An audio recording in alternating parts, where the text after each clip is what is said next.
이렇게 주 안에서 만나게 되어서 정말 반갑습니다.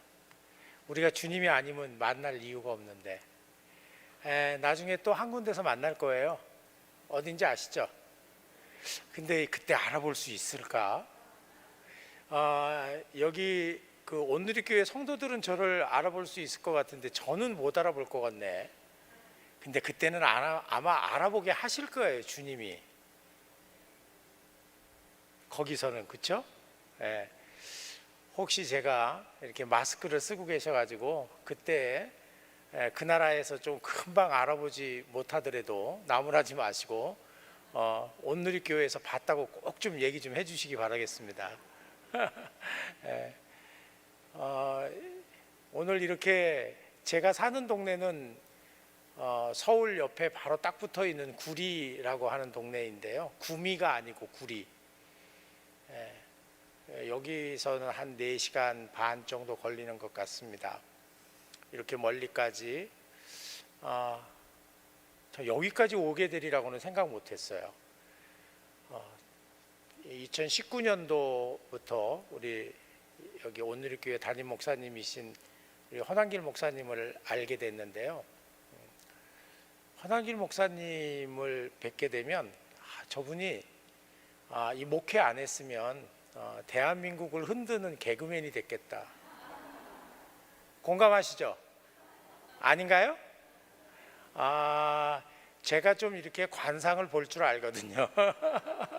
근데 왜 그런 생각을 했냐면 굉장히 지금도 저보다 나이가 조금 많으신데 굉장히 머리가 아주 그 회전력이 빠르셔요.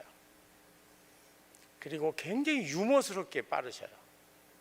언제 어디서든지 사람들의 빗장을 풀게 만드는 기술을 갖고 있더라고요. 그래서 이렇게 큰 목회를 하나 봐요. 그러니까 이게 사람들이 많이 모이는 큰, 그래도 나름대로 세상에서 얘기하는 큰 목회를 하신다 하는 분들의 특징을 보면 한 가지씩의 특징이 있더라고요. 어떤 분은 눈이 사슴처럼 맑고 그냥 그분하고 쳐다만 보고 있으면 눈 속으로 빨려 들어가게 하는 그런 매력을 갖고 계신 분들도 있어요. 그런가 하면 우리 허 목사님은 같이 이야기를 하면 무장해제가 돼요. 그냥 편안해요. 동네 아저씨 같아. 형님 같아. 그런데 또 우리 허 목사님이 형님으로 모시고 있는 분이 한 분 있더라고요. 궁금하시죠? 그 형님의 특징은 3가지야. 첫째는 머리숱이 많이 없다. 또 하나는 키가 작다. 그리고 또 하나는 못생겼다. 아니, 제가 한 말이 아니고 그 형님이 누구냐면 바울 형님이래요. 이해하셨어요 이제? 그러면서 바울 형님과 그 형제 관계를 맺으시면서 본인이 가지고 있는 그 주님을 향한 그 열정, 복음에 대한 열정, 그 마음을 감정적으로 표현하시는데 우리 허 목사님이 형님이시면 나는 한 2째 동생쯤 되겠구나 하는 그런 생각을 하게 됐습니다. 어쨌든 존경하고 사랑하는 또 우리 선배 목사님이신 우리 허 목사님 교회에 와서 사랑하는 교우들과 함께 예배를 드리게 되고 말씀을 전하게 되어서 정말 감사합니다. 그리고 지금이 어느 때입니까? 코로나의 위중한 때 수도권에서는 못 모입니다. 모일 수가 없습니다. 제가 지난주에 안동에서 예배를 드렸는데 거기는 개척교회를 막 벗어난 그런 교회였는데 한 30여 명 정도 성도들이 모여서 열심히 금요일날 통성기도를 하면서 금요 예배를 드리더라고요. 그런데 오늘 여기 양산에 오니까 양산에도 예배를 드리더라고요. 이 지역에 하나님께서 사랑하는 성도들을 통해서 한국교회를 지켜나가시는구나. 지금 수도권에서는 목사님들이 와라, 뭐 오지 마라 그런 얘기 할 필요도 없이 알아서들 안 와요. 그냥 알아서 하다. 근데 그런 걸 보면서요, 사람은 착하고 바르고 올바른 일은요 가르쳐도 안 돼. 근데 나쁘고 삐뚤어지고 하지 말아야 되는 일은 가르칠 필요도 없는데 따라해. 여러분, 애들에게 특별하게 욕잘하는 법을 가르치는 부모 있어요? 어떻게 하면 거짓말을 기술적으로 하는가 과외시키는 부모 있어요? 그런데 하잖아요. 그게 인간의 본성이에요. 인간의 본성은 그냥 가만히 놔두면 비뚤어가는 데는요, 이거는 아주 천재적인 탁월한 소질을 가지고 있어요. 신앙도 마찬가지입니다. 신앙생활도 이 어떤 울타리가 없으면은 항상 그 울타리 밖으로 나가려고 하는 관성의 법칙이 사람들을 아주 그냥 끌어당기는 거는 이건 너무나도 자연스럽더라는 거예요. 힘들고 어렵지만 방역 수칙이라고 하는 것 때문에 또는 여러 가지 지금 정황상 우리가 1년 6개월 이상을 코로나 때문에 힘들고, 그리고 예배의 자유와 종교의 자유의 문제에 대해서 할 말 많고, 또 거기에 대해서 나도 일가견을 가지고 얘기할 수 있지만, 그럼에도 불구하고 우리가 할 수 있는 방역의 수칙을 지키며 다른 사람들의, 믿지 않는 사람들의 이맛살을 찌푸리게 하지 않으며 내 신앙의 중심을 지켜간다는 것, 그렇게 지키고 오늘 이 시간에 그 마음을 가지고 오신 여러분들에게 주님께서 예배하신 복이, 그리고 주님께서 예배하신 은혜가 여러분의 가정과 그리고 이 자리에 함께하는 우리 모든 이들의 심령 가운데 충만하기를 주님의 이름으로 축원합니다. 저도 그게 우리의 정체성입니다. 오늘 본문에 보면 베드로가 오순절 성령 강림 이후에 사람들 앞에서 사람들이 이렇게 얘기를 해요. 이 앞에 보면 제자들이요, 120명의 제자들, 그러니까 예수님의 직계 제자와 함께 예수님의 승천을 목격했던 사람들 120명이 마가의 다락방에 모여 있어요. 그리고 예수님이 승천하시고 난 다음에 10일 동안 그들은 예수님께서 예루살렘을 떠나지 말고 기다리라, 내가 너희들에게 약속한 성령을 줄 것을 기다리라 라고 하는 그 약속을 믿고 기도하고 있거든요. 그때 성령이 임합니다. 성령이 임하는데, 성령이 임하고서 나타난 가장 불의 혀같이 갈라졌다, 각 사람 위에 임했다, 이런 얘기를 떠나서 성령이 임한 가장 강력한 기적 같은 사건이 나타났어요. 그건 뭔고 하면, 유대인들은 BC 582년경, 그러니까 한 예수님이 돌아가시기 전에 거의 한 600년 전에 이미 이스라엘 나라가 해체됐단 말이에요. 다 멸망했단 말이에요. 그래서 각 뿔뿔이 흩어져 살고, 그리고 오랫동안 독립된 나라를 갖지 못했단 말이에요. 그리고 예수님이 돌아가실 때는 로마의 식민지나 마찬가지였단 말이죠. 그런 상태에서 메시아를 기다리고 있으면서, 그럼에도 불구하고 야훼 하나님의 신앙을 지키고자 성년이 된 남자들은 평생에 한 번은, 그리고 경건한 신자들은 1년에 한 번은 예루살렘에 올라가서 제사를 드리게 돼 있습니다. 특히 예수님이 지금 6월절 이후에 50일이 지나고 난 다음에 이제 10일이 지나고 난 다음에 오순절이 오는데, 이 오순절 절기는 가장 날씨적으로도 예루살렘을 방문하기가 좋은 시절이에요.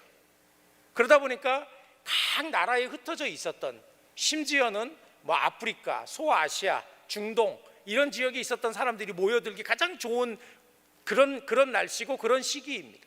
그래서 사람들이 가장 모이는 시기, 많이 모이는 시기였어요. 이때에 제자들에게 성령이 임합니다. 그리고 성령이 임해서 이 제자들에게 나타난 특징이 뭐냐면, 여기 모인 사람들이 자기네가 살고 있는 그 동네, 오랫동안 이민 생활로서 유대인은 유대인이지만 모국어를 할 수 없는, 그리스어를 할 수밖에 없는, 아프리카어를 할 수밖에 없는, 중동의 언어를 할 수밖에 없는 그런 사람들이 자기들이 살고 있는 동네 말로 알아들을 수 있는 말로 제자들이 말을 하기 시작한 거예요. 방언이라고 우리 흔히 얘기하는. 그러니까 방언은 알아듣지 못하는 말로 시작된 게 아니에요.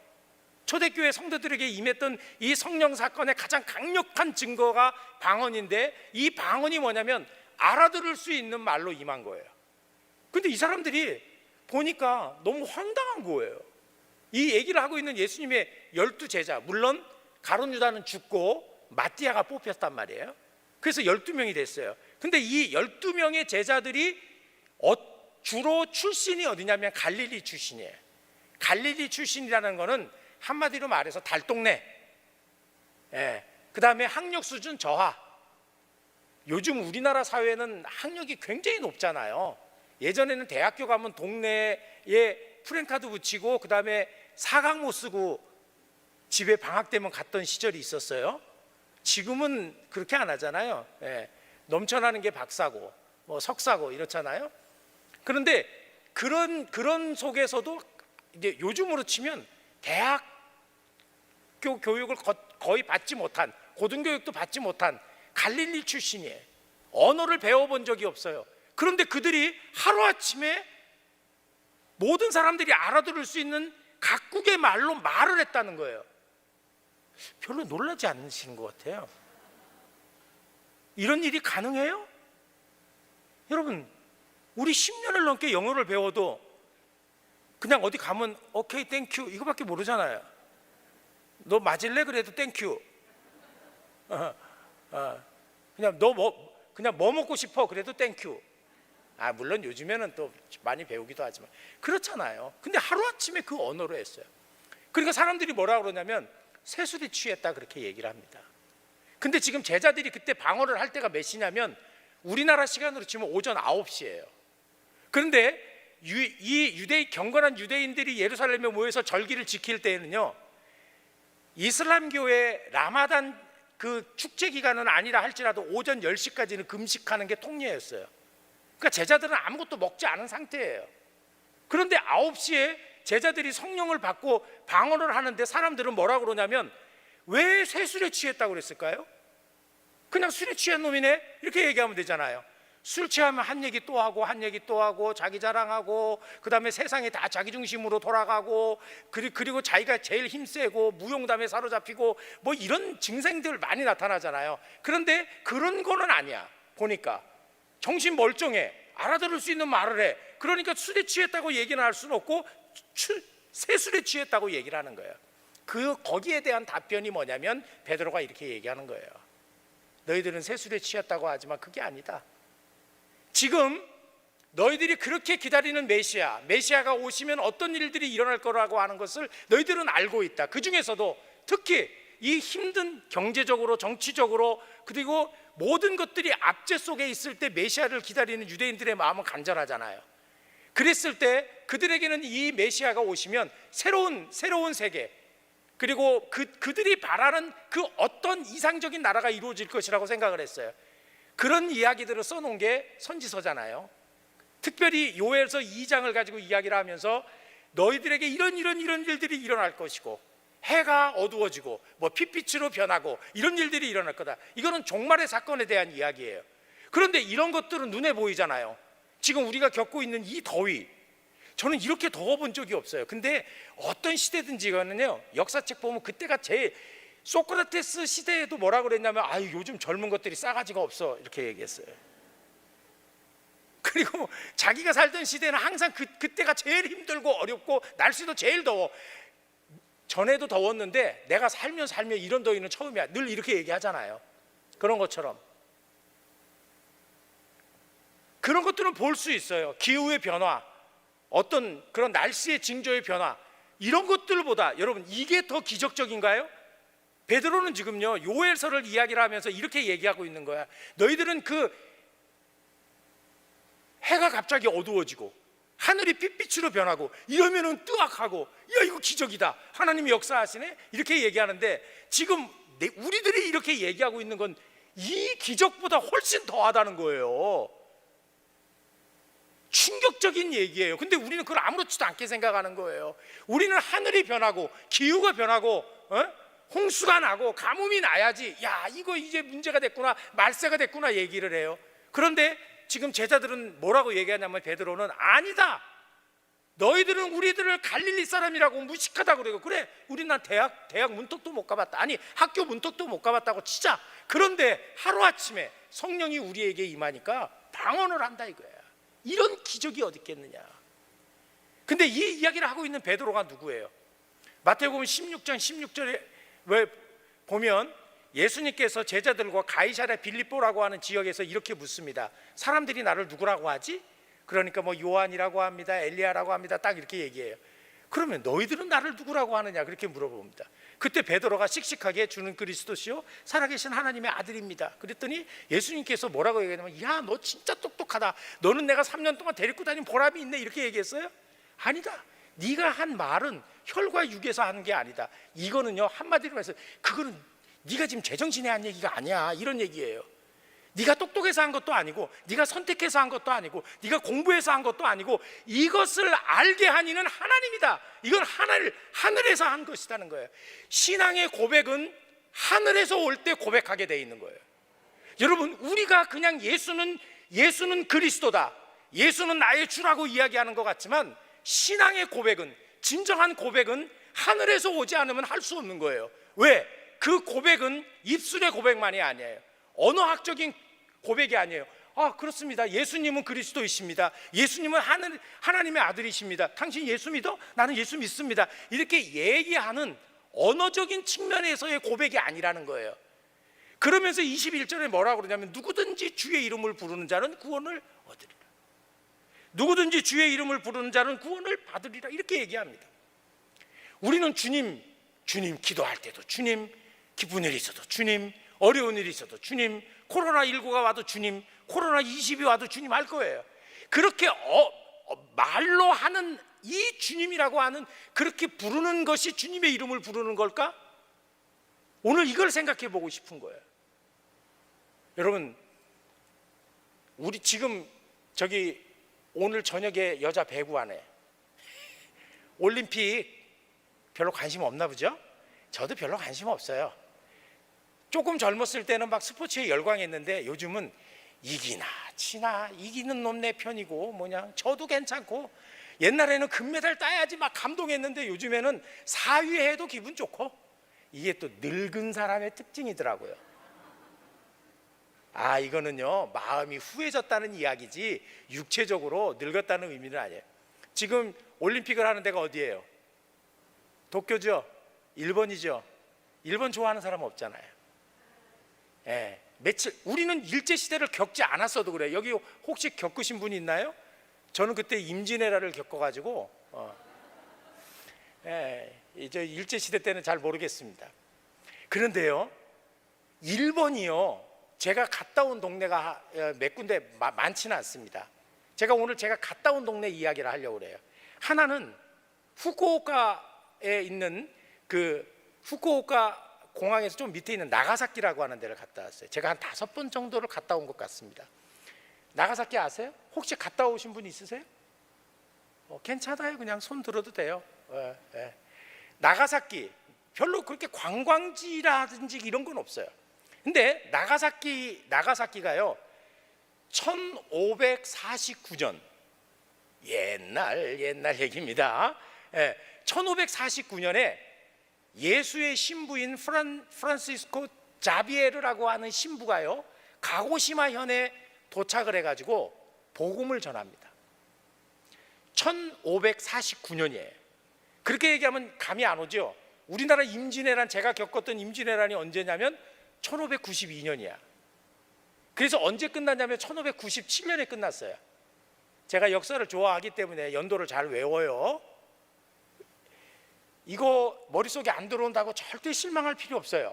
그러니까 임진왜란이 일어나기 한 40여 년 전쯤에 자비에르 신부가 그 나가사키 지역을 중심으로 한 그 후쿠오카 지역에 가고시마현에 도착을 해가지고 복음을 전하는데, 이때가 언제냐면 일본이요, 아직 이 통일이 안 됐던 시대예요. 막부 시대라고 그러잖아요. 막부 시대. 칼 잘 쓰고 어쨌든 이런 애들이 폼 잡고 다니던 시대에, 막부 시대에 이 복음이 증거가 됩니다. 물론 캐톨릭이에요. 개신교는 아닙니다. 그런데 그때 짧은 역사, 한 80년 어간에 지금 현재의 일본의 기독교인이 100만이 안 된다고 그래요. 100만이 되는가? 굉장히 작은 숫자잖아. 1%밖에 안 되는. 일본 인구가 1억 정도 된다고 보면 1%면은 100만이잖아요. 그죠? 그런데 그 당시에 지금부터 한 몇 년 전입니까? 1549년, 그리고 난 다음에 일본에서 모든 신앙의 자유를 빼앗아간 그 폐쇄령이 내려진 게 언제냐면 1612년이니까 지금부터 거의 한 400년 전에 신자가 몇 명이었냐면 50만이었어요. 어마어마한 숫자죠. 근데 그게요, 하루아침에 도쿠가와 이에야스라고 하는 막부의 최고의 실력자가 일본을 통일합니다. 일본을 통일하고서 임진왜란이 우리나라를 결국은 침략 못했잖아요. 우리나라를 그냥 아주 초토화만 시키고 결국은 정벌 못했어요. 그 여파 이후에 도쿠가와 이에야스가 일본을 통일합니다. 통일하면서 모든 국교를 다 단절해버려요. 네덜란드라고 하는 나라만 빼고 전부 다 단절을 해버리고, 그리고 예수 믿는 사람들, 그러니까 캐톨릭 신자지만 캐톨릭 신자들을 전부 다 잡아가지고 죽입니다. 교토, 그 일본의 본토에 있는 교토에서 수백 킬로미터 떨어져 있는 이 나가사키라고 하는 항구가 보이는 항까지요, 26명의 신부 6명의 일반인 17명의 어린이 10대 어린이 3명을 포함해서 26명을요 끌고 옵니다.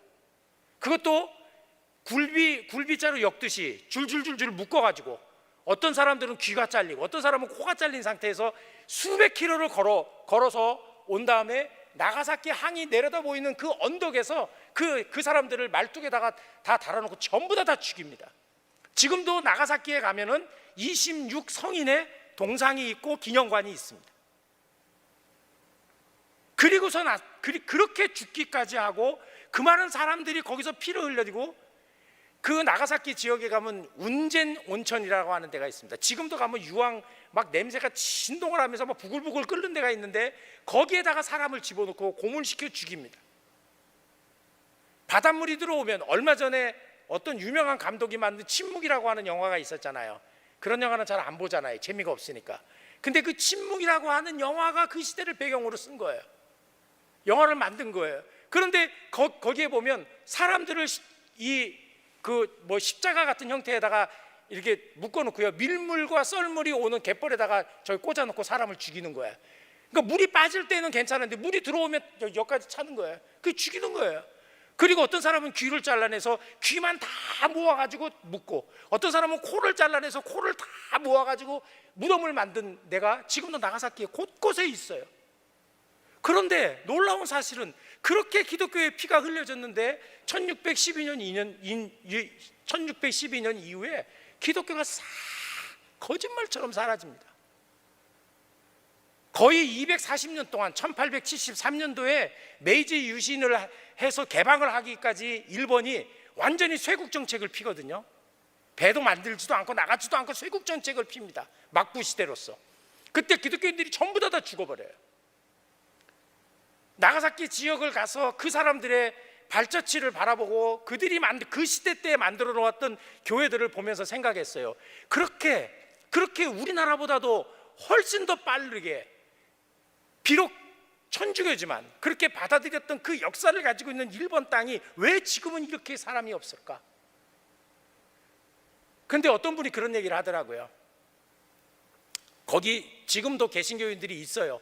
근데 이 개신교인들이 있는데, 어떤 목사님이 우리가 하고 있는 그 모임에 참여를 해갖고 본인이 무릎을 꿇고 참여를 하는 거예요. 한국에 대해서 자신들이 죄인이라고.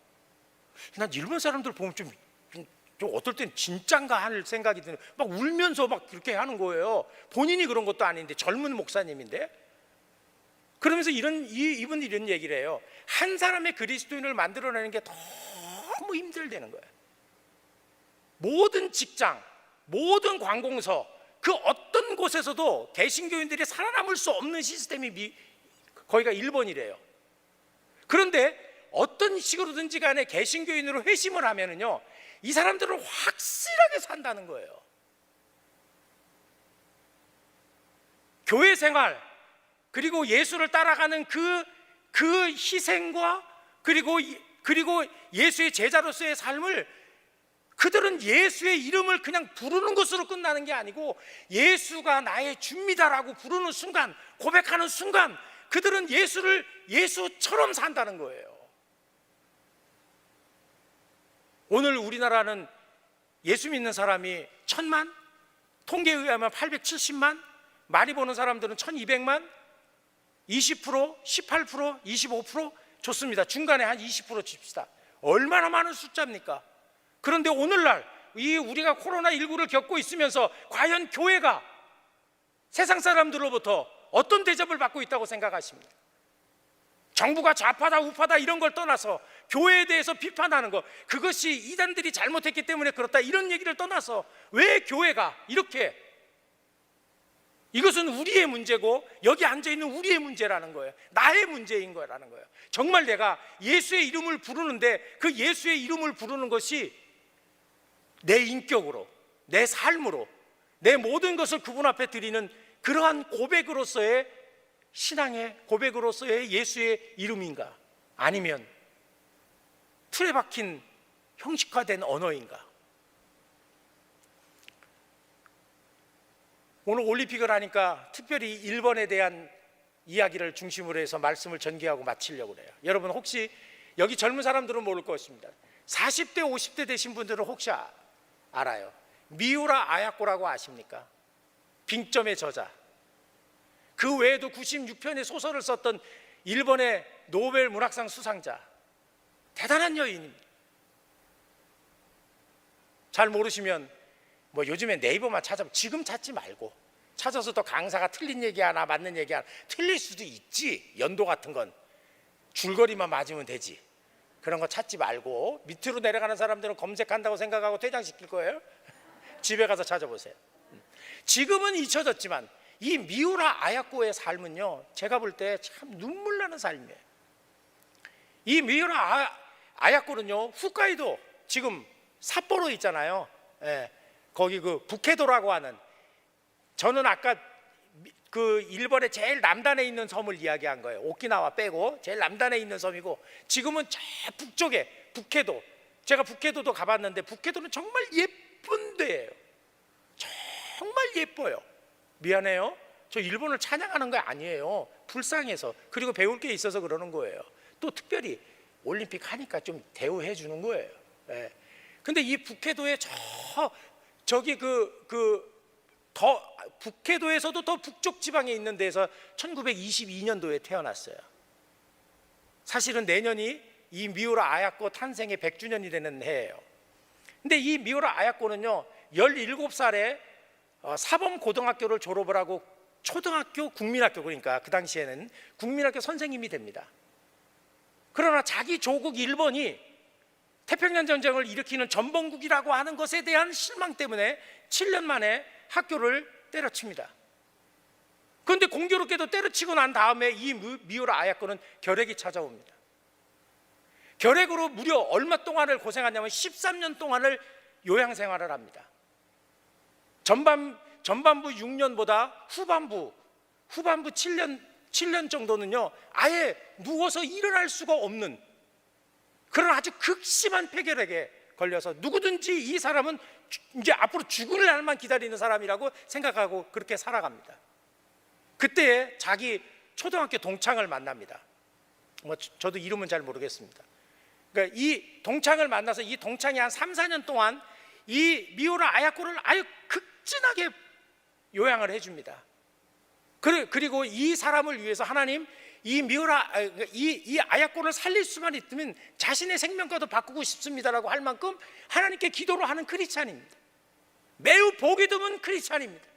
그리고 이 아야코를 살리기 위해서 자기가 이 사람을 살리기 위해서 무리한 그러니까 이렇게 요양을 했던 그 국민학교 동창도 폐결핵에 걸렸는데, 그 당시에는 이제 폐결핵 환자들이 많았나 봐요. 이 사랑하는 이 아야코를 위해서 헌신적으로 하면서 자기가 수술을 받습니다. 근데 그 수술이 잘못돼서 결국은 죽습니다. 두 사람의 사랑은 1600통의 편지가 오고 갈 만큼 아주 지소지근한 사랑이었어요. 병석에 있는 여인, 누워있는 여인, 그 여인을 바라보면서 요양하고 있는 그 초등학교 친구, 그 이야기를 듣고 그 동네에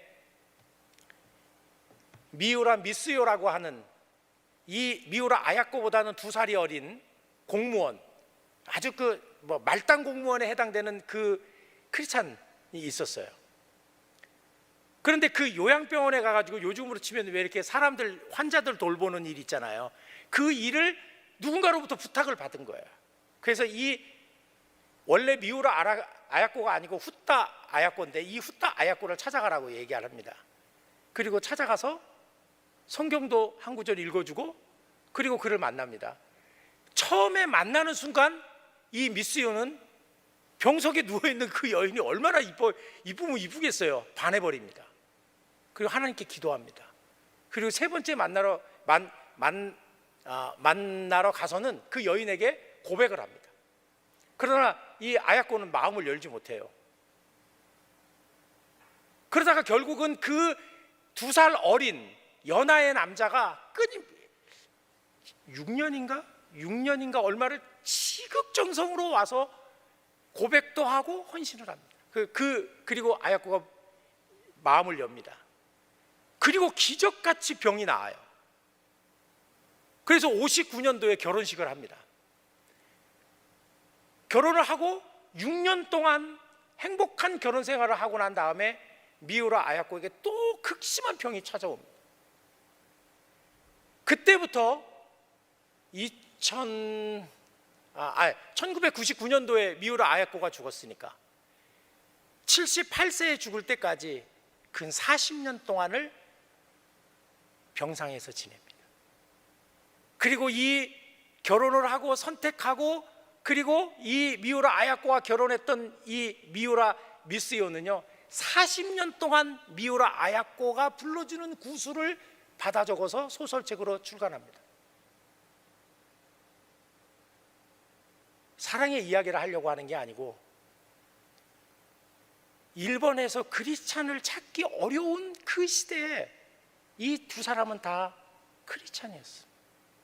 미우라 아야코의 책은 끊임없이 하나님의 사랑, 그 안에서 일어나는 물론 소설적인 요소니까 여러 가지 요소들도 있지만 그 안에서 하나님을 만났고 하나님 안에서 사랑을 하고 하나님 앞에서 용서가 되고 하나님 앞에서 인간의 가치를 찾아가는 그런 소설을 씁니다. 그렇게 병석에 있지만 78년을 삽니다. 그리고 40년 동안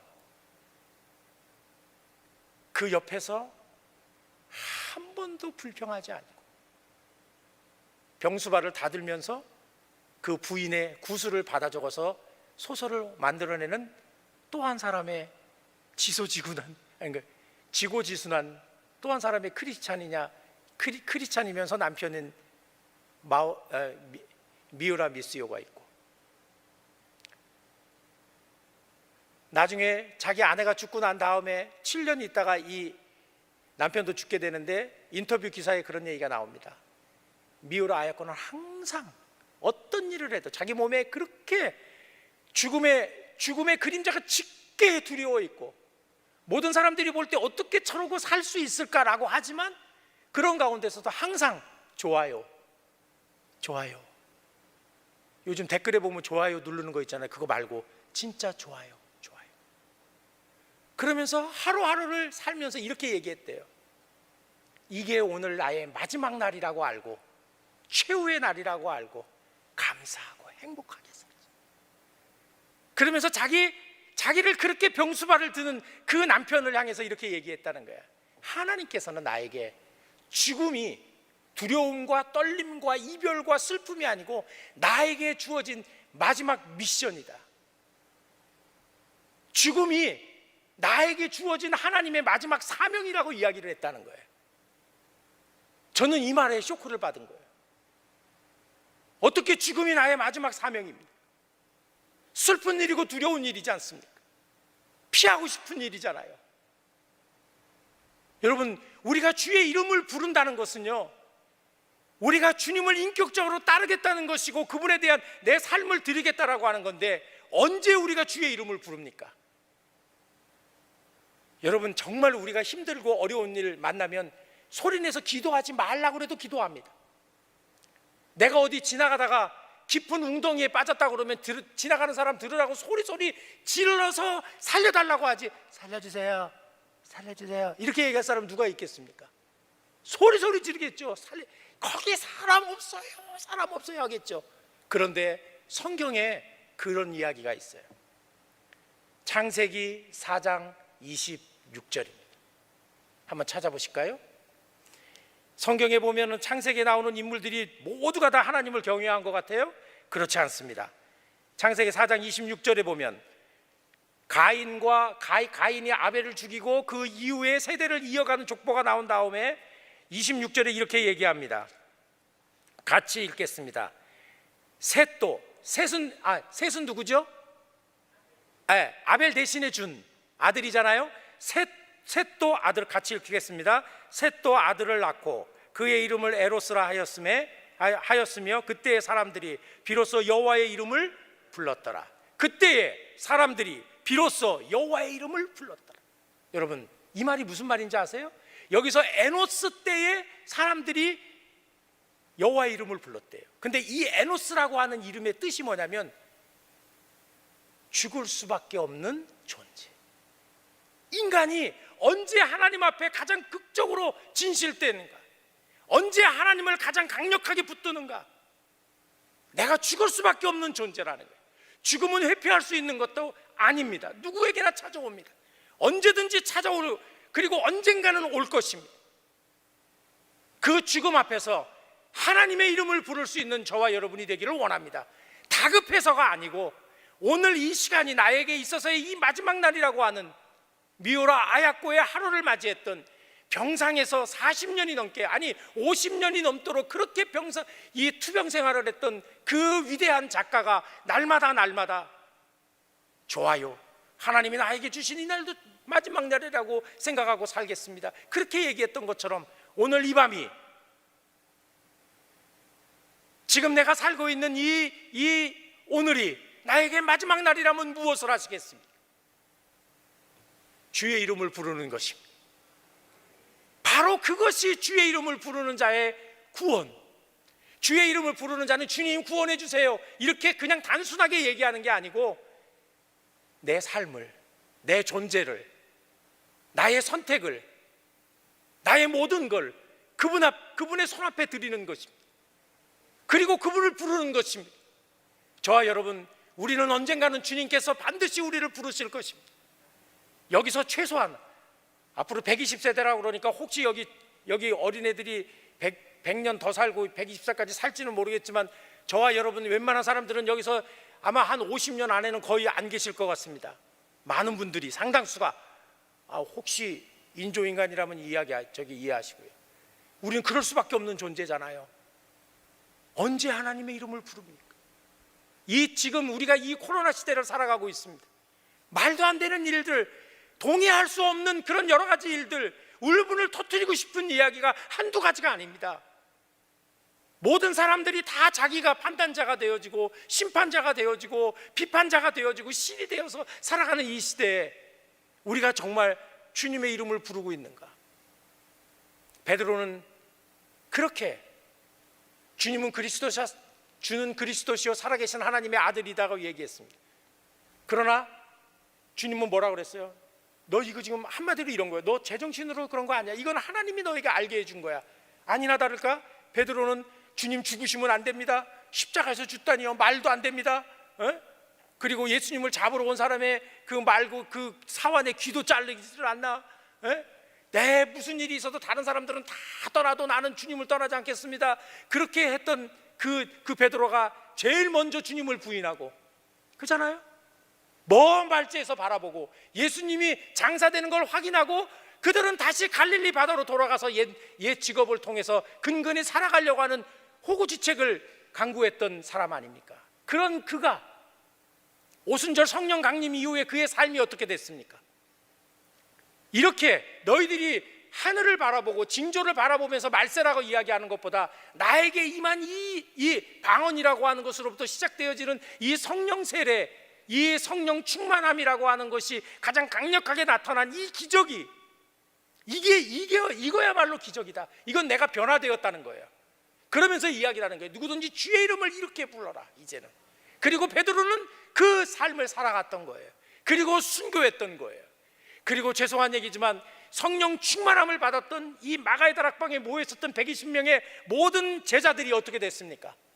어김없이 핍박을 피해 예루살렘을 떠나 각각 그들이 가는 곳에서 다 순교자의 사명을 감당했던 거예요. 그러나 그 누구도 후회하지 않았습니다. 마치 병석에서 자신에게 주어진 이 죽음이 마지막 사명이라고 고백하면서 죽음을 맞이했던 미우라 아야코처럼. 그것이 신앙입니다. 숫자의 문제가 아닙니다. 외형의 문제가 아닙니다. 신앙은 내 중심이 누구를 향하여 있고 내가 진정으로 누구를 붙들고 사는가. 내가 주의 이름을 부르는 자라면 나의 이 고백이, 나의 이 선택이, 그리고 내가 가는 그 길이 주님의 이름을 부르며 드리는 그 이 베드로의 변화 같은 변화가 내 삶에 나타난다면, 아무리 교회를 욕하고 엔티 크리스찬이 많다 할지라도 양산에 있는 이 온누리교회 성도들의 주님의 이름을 부르는 그 부름의 소리를 사람들은 듣고 하나님의 영광과 하나님의 살아계심과 그리고 주님의 삶을 쫓아가는 진정한 제자들로 인해서 인생의 길이 저기에 있구나. 베드로와 사도들의 설교를 들었던 이들이 사도행전 3장에 보면 뭐라고 얘기합니까? 찾아와서 그럼 우리가 어떻게 하면 되겠냐? 저는 교회가요, 최소한 이 세상에 대해서 그런 질문을 던질 수 있는 교회였으면 좋겠어요. 더 많은 일을, 어떤 큰 일을 하는 게 아니고 세상 사람들이 우리의 삶, 우리가 부르는 그 예수의 이름을 부르는 그 삶의 고백, 그 선택, 그 삶의 방향성으로 인해서 누구든지 우리를 찾아와서 이렇게 묻는 거예요. 그럼 우리가 어떻게 하면 되지? 그때 베드로가 뭐라고 그랬습니까? 주 예수를 믿고 세례를 받으라. 이거예요. 이게 진정한 이 시대, 코로나 시대를 살고 있는 우리들에게 필요한 주님의 이름을 부르는 능력이 될 것입니다. 저와 여러분, 이 코로나19는 이제는 위드 코로나가 될 것입니다. 이거보다 더한 기후의 변화, 그리고 이거보다 더한 감염병과 전염병과 위협이 우리들에게 올 것입니다. 저는 여기 앉아있는 제 친자식들은 아니지만 주님 안에서 다 한 가족이잖아요. 우리 아니에요? 다 가족이잖아요. 거기 가서 다 만날 거잖아요. 다 아는 체 할 거잖아요. 마스크 쓰고 있어도요, 그날에 가면은 다 저도 알아볼 거예요. 근데 이 아이들에게 이 마스크를 씌워주고 살아가게 만든다는 이 책임이 나에게 있다는 게 너무 미안한 거예요. 이건 우리의 책임이잖아요. 역사의 주인 대신 하나님의 자녀인 우리 크리스찬의 책임이잖아요. 비판만 할 게 아니고 누구에게 책임을 전가할 게 아니고 이것은 우리의 문제잖아요. 우리의 다음 세대가 평생 동안을 집 밖에 나가는 순간 마스크를 쓰고 생활해야 될지 누가 알겠습니까? 2050년까지 탄소 배출 제로를 만들고 그 다음에 지구의 온도를 2도씨 이상 올라가게 해서는 안 된다, 그렇게 얘기하고 있는데, 여러분, 어떤 사람들은 하나님이 모든 것들을 창조하셨기 때문에 다 망하게 하는 것도 하나님의 뜻일 것이다, 그렇게 얘기하지만 하나님이 우리가 이 지구를, 이 사람을, 우리의 문화를, 우리의 문명을 컨트롤하고 지키고 보존하게 하는 의무도 저에게 주셨잖아요. 그게 인간의 지혜잖아요. 그게 이성이잖아요. 우리가 할 수 있는 힘이잖아요. 우리의 책임이잖아요. 죽음을 소명으로 받아들인 것처럼 오늘 우리가 이 시대에 살면서 크리스찬으로서 해야 될 일들, 우리의 다음 세대를 위해서 결코 부끄럽지 않게 우리의 삶을 정돈해 가야 되는 일들, 우리의 자녀들이 마스크만 쓰면 다행이죠. 방독면 쓰고 살면 어떻게 할 거예요? 아니면 방호복 입고 살면 어떻게 될 거예요? 그런 세상이 올 수도 있다는 거예요. 우리는 그러면서 주님의 이름을 진정으로 불러야 합니다. 그냥 단순히 나는 아무것도 하지 않는데 하나님이 코로나를 걷어가 주십시오, 그게 아니고 하나님이 이 코로나를 걷어가시는 하나님의 뜻 앞에서 내가 무엇을 해야 되나요? 주님, 진정으로 잘못했습니다. 우리의 책임입니다. 하나님, 우리를 보시고 이 땅을 구원시켜 달라고. 그래서 우리가 머무는 곳에 우리의 작은 믿음이라 할지라도 우리가 다른 사람들을 치유하는 치유의 통로가 되고, 다른 사람들에게 예수 그리스도의 복음을 전하는 복의 통로가 되고, 이곳에 그런 역할을 하기 위해서 꼭 필요한 교회가 온누리교회가 되기를 원합니다. 그래서 여기에 세우신 것입니다. 그 많고 많은 교회들 중에 똑같이 어떤 일들을 하기를 원하시는 게 아니고 이 교회만을 위해서, 여기만을 통해서 감당해야 될 일이 있고 우리 허 목사님과 함께 뜻을 맞추어서 해야 될 일이 감당하시려고 하는 하나님의 뜻이 있게 여기에 세우신 것입니다. 오늘 제가 보니까 허 목사님은 교인들에게 무지하게 사랑을 받으시는 것 같아요. 심지어는 애들에게까지. 나이 든 할아버지가 애들한테 사랑받는 거 쉽지 않습니다. 그것은 그만큼 인품이 된다는 이야기입니다. 그만큼 영성이 있다는 이야기입니다. 여러분, 허 목사님과 함께 여기서 신앙생활하는 이 기간이 여러분에게 최고의 행복한 시기가 되기를 원합니다. 그 무엇과도 바꿀 수 없는 시간이 되기를 원합니다. 그리고 지도자를 통해서 주시는 그 비전을 함께 이루어가는, 예수의 이름을 부르는, 진정으로 살아있고 이곳에서 꼭 필요한 교회가 되기를 주님의 이름으로 간절히 부탁을 드립니다. 그런 크리스찬으로 저와 여러분, 우리에게 남겨진 삶의 최선을 다하고 주님이 부르시는 그날에 그곳에서 함께 만나십시다. 기도하겠습니다. 하나님 아버지, 은혜를 감사합니다. 우리에게 주신 이 위대한 주의 이름을, 주님이 우리를 부르시는 그날까지 죽음 앞에 두려워하고 회피하는 자가 아니라 하나님의 은혜를 사모하며 함께 나아가 우리에게 맡겨진 그 마지막 미션까지도 이루고 주님 앞에 설 수 있는 저희가 되게 하시고, 그런 사명을 이루는 교회가 되게 하시고, 이곳에 필요해서 세우신 이 온누리교회를 통하여 하나님 영광 받으시고 주의 뜻이 이루어지며 이것을 통해서 주의 이름을 부르는 자들이 더 많이 진실되게 나타날 수 있도록 은혜 베풀어 주옵소서. 예수 그리스도의 이름으로 감사하며 기도하옵나이다. 아멘.